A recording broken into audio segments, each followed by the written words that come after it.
కొన్నిసార్లు దేవుడు మనం అడిగిని చేయడు. ఏంటండి? అప్పుడు ఇంకా బిగ్గరగా స్తోత్రం చెప్పాలి. ఎందుకు? వాటికంటే గొప్పవి చేస్తాడు కాబట్టి. దేవునికి స్తోత్రం.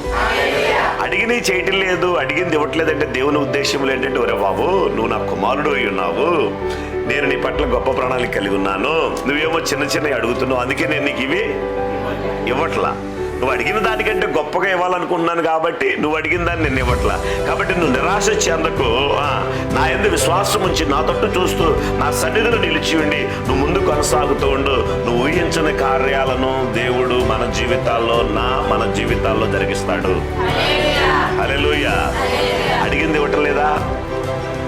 ఏం దిగులు పడమాకు, చింతపడమాకు. అడుగు వాటికంటే, ఊహించు వాటికంటే అత్యధికముగా చేయ సామర్థ్యము కలిగిన దేవుడు మన పక్షముగా, లేదా ఆయన మన పక్షముగా నిలిచి ఉన్నాడు.